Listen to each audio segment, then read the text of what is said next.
Hi, everybody. We're going to be talking to Sofie Ramos today.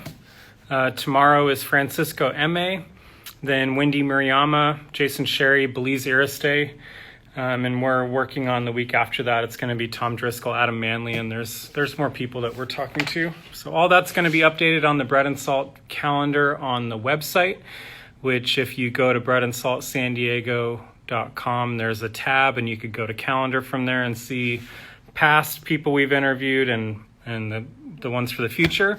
Everything ends up on YouTube. If you want to watch a past interview, everything's on YouTube. A few things I just wanted to say before we get started with Sofie. We'll wait for her to get on. We did launch the Bread and Salt Press, and the very first book that we are doing is the Ponca book. There's a lot of information on the website about it. There's a tab where you can get pre-sale of the book. It's a limited book. It's not a catalog. It's kind of it's not a show catalog. It's a really great look into Ponca's studio and all kinds of stuff. So there's 200 signed copies for $45. That includes tax and shipping. There's 100 limited edition copies that are signed, and Ponca's going to be doing a one-of-a-kind drawing in them. Those are $175, and that's tax and shipping included. And you can pre-order those. They're going to go fast. There's not that many. You can pre-order those on the Bread and Salt website under books on the artist store. In addition to that, we're adding artists all the time to the artist store, where 100% of the proceeds go to the artists that we've interviewed. Still waiting for Sofie. But if people have questions for myself right now or for Sofie when we get started, use the question mark icon down at the bottom. It's the easiest method. Yeah, I know Jim Brown also did an interview with Vanguard Culture today. It was a Zoom interview, and I'm sure they're going to have it available for people to watch afterwards. This week also, Thursday, Bread and Salt, we're going to be participating in the live version of Seaport Sessions, which is the Seaport Village event that was happening every third Thursday. They've moved it online, so they're still having bands. They're still doing all kinds of stuff. It's just a virtual kind of thing, and there's a lot of neat stuff they've already done with that. For Seaport, you can watch a lot of music and things. I think they're doing live streaming of bands. Geez, I hope Sofie comes on. I don't know if I can continue talking. Just wait a few more minutes for Sofie. Yeah, we're still uploading some of the current stuff, so I'll have to put up Tatiana Ortiz Rubio's. That was a fun conversation. I've heard a lot of great things that people are using these videos for education purposes and things like that. I'm trying to keep my cursing to a minimum with that in mind these days. It looks like Sofie is here, so I'm going to add Sofie.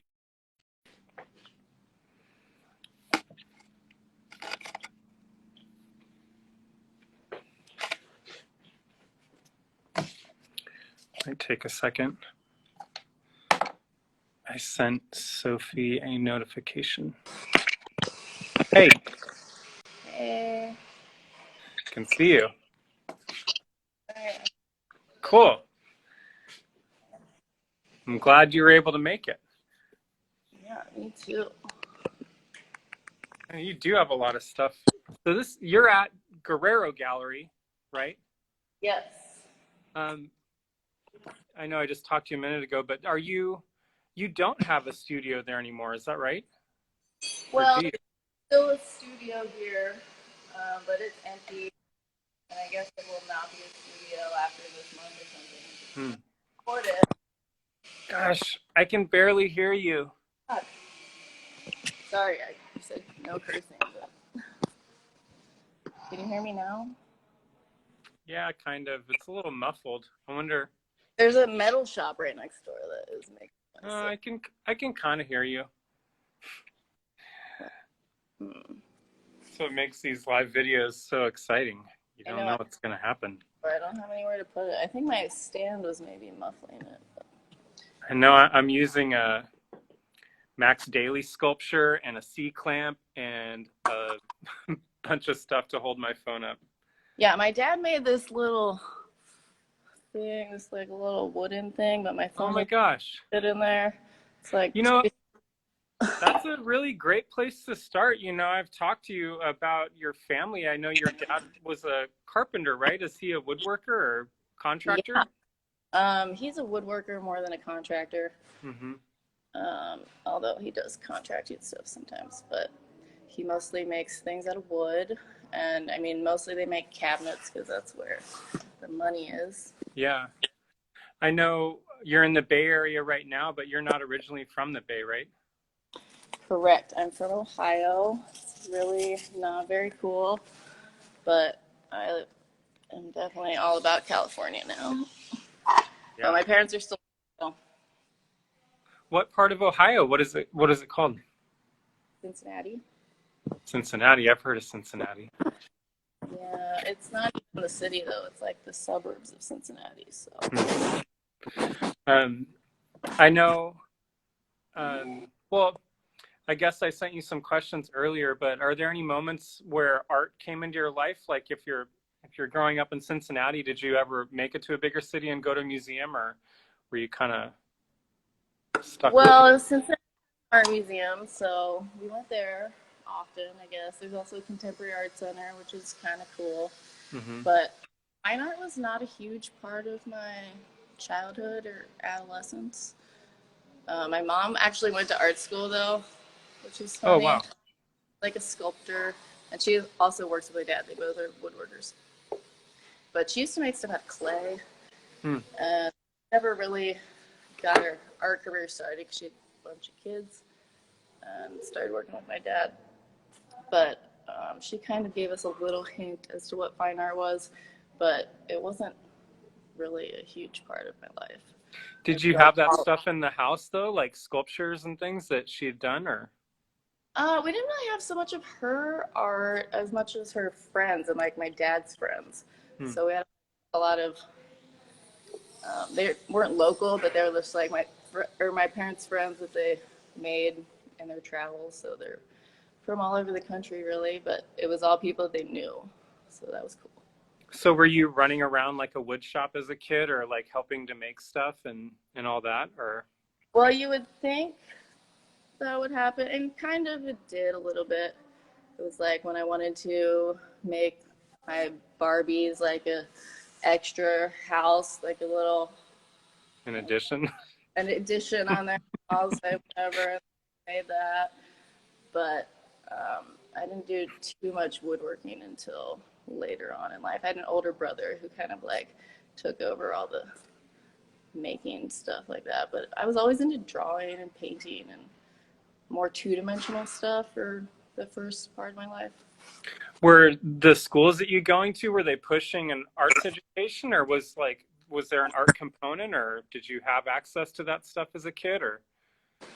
As a kid, not so much. I mean, I went to a shitty public school where there was like no art program really. We always had an art class, which was more than kids have now, I guess. But art teachers were never like artists themselves. They weren't passionate about art. They weren't trying to push me to do that. I was like pretty good at school anyway. So people weren't necessarily trying to push me in the art direction. It's more like, go be a scientist or something. Yeah, did you try to go that way, or did you just decide to put your foot down that you wanted to do the art thing? No, I didn't ever go to art school. I went to university thinking that I could do whatever. Could be math or science, could be like literature. I ended up studying literature for a while. And I just realized that I hated everything and like no real job was going to satisfy me. Yeah. And art was just always a thing that I did. And then at one point, a professor in college told the class that it was possible to be a professional artist. I kind of had no idea. So I'd never really been one who did that as a living. Like people did it on the side. but I didn't know that people went to school for it necessarily and like had all of this, I don't know, the whole professional practice. So that was a class I was taking. So just learning that was kind of a huge breakthrough. And also being supported in that way. Like that professor was like, you can do this and I'm going to show you how. So is that before Berkeley? I know you went to Berkeley, but Yeah, this is an undergrad. um, But I went to Berkeley right after undergrad because of that professor, because she was like, an MFA is pretty valuable right now. It's not necessary, but like, if you want to get it, you probably should. Or if you want to be an artist, you should probably get an MFA or whatever. And I, like I said, I really liked school, so I just was like, I can put off the real world for 2 more years, just go to mhm. grad. So I applied to grad school in my senior year of undergrad, and then went there the following year. And some people think that's a mistake, but I'm really glad I did it. And I met some great people at Berkeley. As you know, that's how I met you. Yeah. I remember going and seeing your studio, like going and visiting Lee while he was in the program, and Yeah, that's right. You came out there. yeah, I came up there a couple times and like slept on a cot at Lee's house, but he would, we would sneak around the studios and stuff, and you were there one of the times I think we went and we talked to you. I don't even know what year that was, but it was a while ago. But 2015, maybe. yeah, and I remember this moment of like, I saw what Lee was doing, and we went into the painting studios where it was kind of cubicles and stuff. You guys were like outside, and you had spaces that you were building in, and you had like a set that you were filming from, and it looked like you were building on all these different kind of things there. There's no way that like a traditional painting studio could have contained what you were doing. Is that how you ended up in those buildings outside, or? Well, we had to pick our studios on like the first day or something, or we had to like fight with each other to get. Mm-hmm. But no one wanted the studio I had because it was like really low ceilings. It was like an Uh-huh. office space or something, but there were 2 rooms, so I really liked the separation of the space. And I didn't mind the low ceilings because I do installation work and it's easier for me to reach the ceiling to like attach things, for things to go from the ceiling to the floor. So I'm down with the low ceiling. Yeah, Although and I, were you messing with video at that time too? Was that an interest for you? I know. I guess I started video in undergrad, but I started making stop motion in grad school in that studio. And I was able to have 2 kind of sets because one of the rooms is like an L shape. So in each of the little alcoves on the end of the L, there were 2 different sets, and I would move the camera back and forth. And I've been doing that since grad school. I'm doing that right now with this thing. Yeah, I Although it mean, looks like that a must have been pretty informative having that space.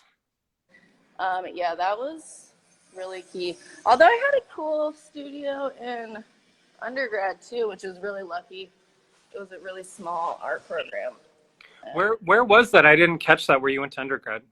I went to Brown in Providence. Okay. So it's not RISD. It's right up the hill from RISD. And I did take, but I was at Brown the whole time. And they have great painting studios there on like the top floor of the art building with all these skylights. And they're like 8 by 8 cubicles, but I ended up by the balcony. So I had my balcony next to my studio. Mm-hmm. I made videos there and I started doing installation work. Were you showing work at that time, like while you were at Brown or before that, or when did you first start showing something? I only showed work in school when I was going to school, but there are lots of exhibition opportunities in school. Mm-hmm. Student gallery, we were like encouraged to do extra shows in addition to like our thesis show. So I had like a few solo show setups in undergrad, which I think is just good practice to figure out how to set up a space and think about the whole installation. Yeah, I'm just thinking to the times that I've seen exhibitions of yours, or and also I guess thinking about seeing your studio back when you're doing the MFA, and I got to see the MFA show too because Lee was in that. I remember you had a really neat spot. You kind of picked this little alcove, right? It was that. that space was so strange that they ended up showing your work in, but it was Yeah, like an octagonal room. yeah, it was an octagon, I think, or a hexagon. I forget how Yeah. many were. But then there were these two little alcoves also in the front, which I'm not really sure what they were made for. But I put my video in one, and then I put an upside down chair in the other one. It had a ceiling where you can make a false ceiling, so it's just a small shape on top, you know. So I was able to make it look like the chair was upside down on the ceiling. Yeah, you obviously have like adapted your kind of toolkit to, you know, make the best out of every situation. And obviously at that time of that MFA show, seeing that alcove and taking that opportunity where some people might be like, this isn't a space to, you know, show anything. You actually took advantage of that little alcove. Yeah, what I do, definitely. Yeah, I think as an artist, there's so many leftover opportunities that people might pass up where it might be a better opportunity, you know, if it's just this odd kind of quirky space. Yeah, I love spaces for sure. I got a weird corner here too. It's like an acute angle. Can't really tell, but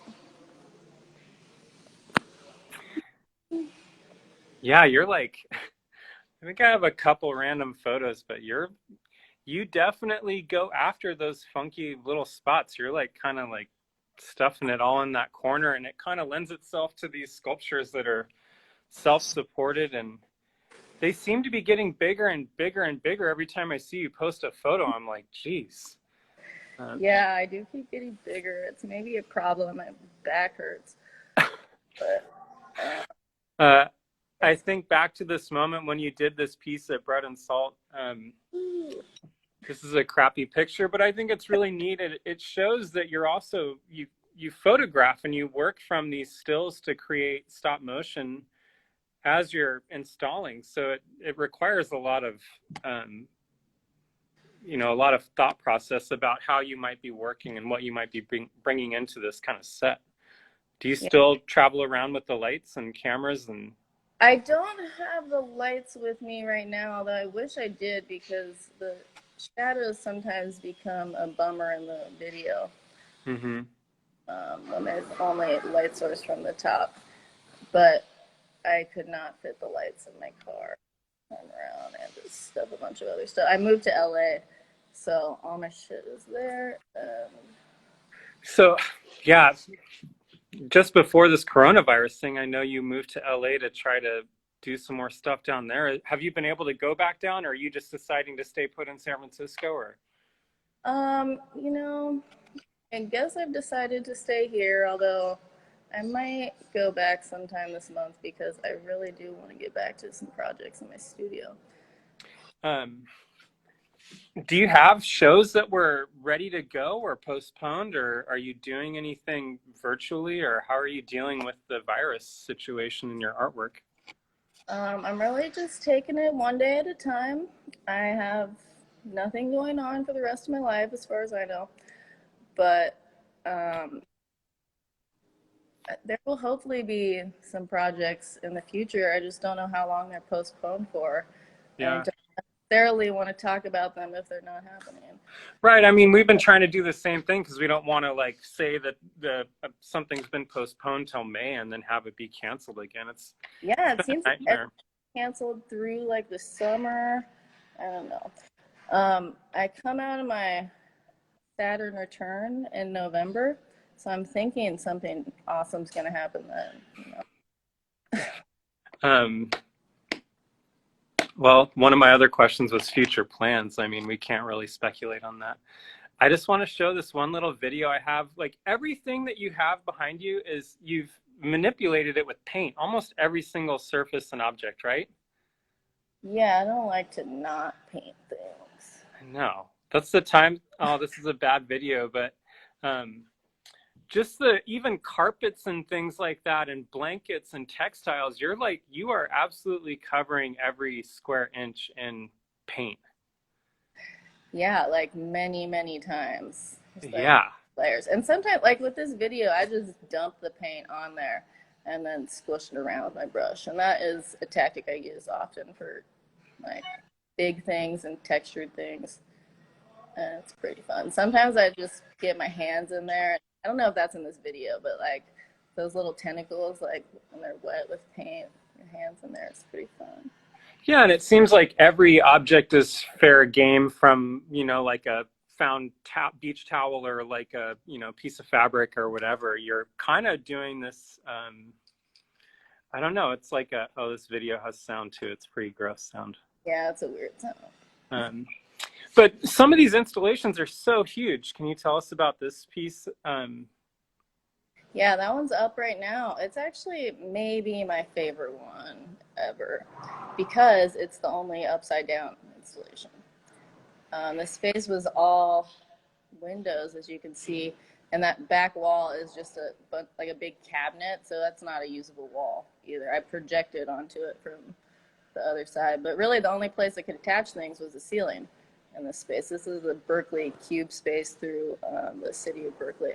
It was a really awesome opportunity, and it's pretty new. They're looking for other installation artists whenever the world opens back up. So if anyone has any ideas for this space, they should hit them up because they haven't had too much else going on in there. Yeah, what a perfect spot for you. Yeah, it was so great. We really enjoyed that one, and I'm glad it's been up for a long time. It was supposed to come down like yesterday, I think, but luckily it's extended indefinitely. But so you're just gathering objects. I mean, I've actually been with you where you were at Bread and Salt here, and there was like a slide from some toy. I'm really bummed about that. You left it? He did. Hi, Lee, if you're listening. Wait, you left it here? I can't remember. No, Lee took it back there to do a performance with it. And then he left it there. He's like, I thought you wanted me to leave it. I was like, dude, why? I even drove that thing up back to Oakland for you or something. I can't remember. Took the car back here or something. But I know you've kind of referred to this stuff as a traveling hoard. Do you ever feel like you can't let go of something? It must be hard. Oh, I try not to let go of anything. Mm-hmm. I throw some objects away like during studio moves, and I regret them forever. Like I remember everything I threw away, and I really wish I didn't have to do that because I always want it later. But obviously storage with sculpture is a huge issue. But I'm trying to just keep big installations like on view in public at all times, so that is a storage space kind of. But also things can compact. Yeah, I mean, it's neat following you for the years, just seeing the way that you reuse different items. It's like watching a weird chess game that kind of, keeps going on and on and on, But it's interesting too, watching you work. You end up starting, first date possible, you start working and painting and collecting things, and then you will not stop until until you basically get kicked out. I've seen you do that. It's have to get kicked out because there's always more to do. I mean, even when the opening happens, I'm like, shit, I wish I could have done this, and this. But that's definitely how I work. It's not ideal because it is stressful, but at the same time, it's like I'm never happy with things, so I'm never going to be like, oh, it's done now. I can just chill for 3 hours until the opening. Right. I should probably shower and change my clothes before the opening. Yeah, that's a drag whenever you're doing that kind of stuff. I know I always show up to an opening and I'm covered in paint and drywall, and people are like, who's this bum, and I'm like, I just installed this show. Yeah, for real, give me a break. This video, though, that we just shown in the project space that we have, it was so cool to watch, some of these items that have, been in your installations become part of a video. Yeah, it looked cool there. I wish I could have seen it, but I love it. No, it was such bad timing. It was over the holidays, and I can't remember what happened, but yeah. Cool to have it that big. I never have the videos that big. Yeah, and the audio, you've been doing these audio tracks that accompany the installations. Is that a newer thing, or have you been doing that for a while? I started doing it when I started making the stop motions in grad school. Okay. So this project was the video that you saw at the MFA show, and that was like 8 minutes long or something, and that was my first like soundtrack that I ever tried to make. And it was a really fun process. I just like recorded all these sounds on my iPhone, like just me working in the studio. There's a weird old piano that was like out of tune in the Berkeley studio that I was messing with. I don't know how to play piano, but it made some cute sounds. Mm-hmm. And just like some sounds that I made. Yeah. And street sounds, whatever. But I've been collecting sounds since then, and then I'll just like kind of collage them together, layer them. Do you always use your phone to record, or do you have a recorder? I got a field recorder, although I usually don't have it with me when I want to record something. I still use my phone. Yeah, the soundtracks are pretty aggressive. They're like jarring, like a. That video definitely was, because I don't know, it was a hard time. But I think the sound, well, I've heard also from viewers that the sound makes a huge difference in the feel of the video. Yeah. So I've also just noticed you doing a lot of these kind of smaller wall-mounted works. It seems like you're kind of doing more work like that. Is that true? Yeah, I've been able to finish a lot than I have in the past. And I mean, it might have to do with moving, honestly. I mean, all of these pieces have been in progress pretty much. There's a few like brand new ones that I started from scratch, but I'm always kind of trying to make paintings or wall works or whatever you want to call them. Mm-hmm. Moved to LA, it's just like having to deal with all of my shit. It's easier to turn it into art than having to organize it or like get rid of it. So that's what I've been trying to do, and the result is a lot of kind of assemblage paintings, which are pretty fun to me. And most of them are taking the form of cakes, or they like. I noticed that. And it's on purpose, but it's also just like how it turns out when I'm using these kind of materials. Even before I was thinking about cakes, everyone would call my paintings cakes because they were sculptured, colorful. So then when I started thinking about them like that, it was kind of like easier to pump them out. Are you getting into new materials? It almost looks like you're using like an icing bag like you would ice a cake with. Are you putting paint in that kind of stuff, or how are you? Not gotten around to the icing bag just because it's kind of like people do it all the time, and I don't really make cakes, so it doesn't interest me that much. Right. But I do have some icing tip head things that I wanted to try out. But I'm just using latex paint like I've been using any other time. Occasionally I'll use some acrylic paint from a tube that is thick that I can squeeze out. But I really prefer the latex paint to have like some relation to the installations and just like home decoration in general. Mm-hmm. So it's like the one that you have up right now is a bath mat with a ton of latex paint on it. And then there's confetti, just like party confetti on it, and some beads. And this one's called BFF because Chihiro gave me like a bunch of the stuff that's in here. And also the color pink is called BFF. And yeah. How big is that piece? It is, I'm looking at it too. It's like right in front of me.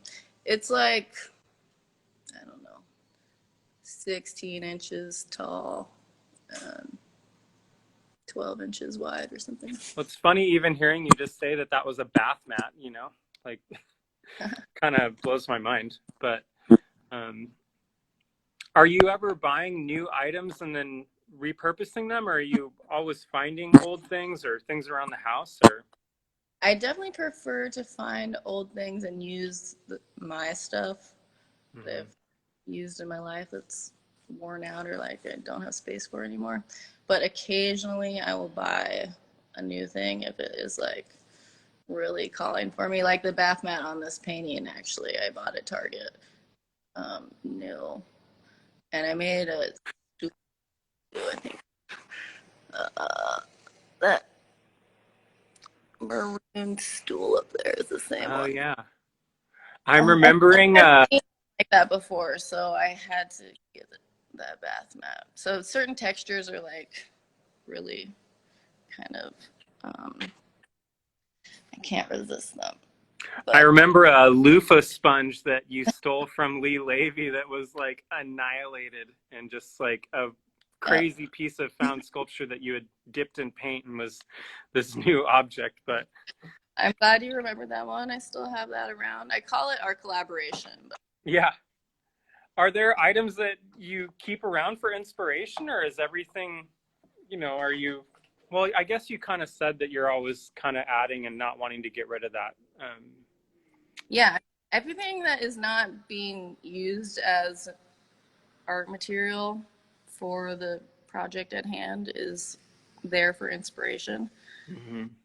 Anything is just there for inspiration. Like nothing is off limits. I can turn anything into art. Yeah. Um, the other day I bought a bunch of, or not a bunch, just like a few little jars of rainbow sprinkles at the grocery store to use as inspiration because Mm. I've been thinking about rainbow sprinkles a lot and I just wanted the actual thing in my possession. But then those like jumped onto a painting and now I'm using them a lot. So they're Do you find yourself going to art stores, or do you just buy materials at, a hardware store or something for painting or online? I kind of hate the art store. It's like so expensive. Mm-hmm. Definitely the hardware store is my spot, and thrift stores for sure.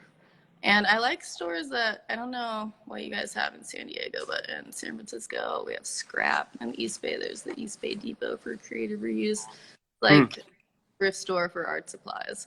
So No. Wow, that's a really cool idea. yeah, it's like you. I donate my shit there all the time, and then you can also buy stuff for super cheap. So I like those. So But most of the paint you're using is house paint, right? yeah, it's latex house paint. I remember you even carried a paint key on your necklace, like to open up paint cans. You probably, Yeah, I lost that necklace, but I have a ton of paint keys around, and I had one tied to my shirt the other day. yeah, it seemed like you always had one. Well, I want to make sure that you send stuff for the online store if you're feeling like it, where the Yeah, 100% of the proceeds go to the artists. You might be able to sell something on there and make some cash. I have a bunch of new small works I was trying to get over to you before this interview, but I'm gonna do it right now after this. Cool. They are coming soon. Awesome. Well, I hope you stay well up there. I'm sure San Francisco is kind of hectic, with the whole COVID thing. And I don't know. I've been inside. yeah, I can't imagine LA's any better. Yeah, Um, it scares me. um, well, thanks for talking. Yeah, it's good to talk to you, Tom. Yeah. And hopefully we'll have you back at Bread and Salt to show again in the future someday. I don't know, Yeah, when things get back to normal. but we have to see what happens in the world. We do have a question here. Melissa Walter just said, can you talk about your palette? Sure. Hi, Melissa. Um, my palette is all the brightest colors. Recently, I've been pretty into like the main colors of the rainbow or the spectrum.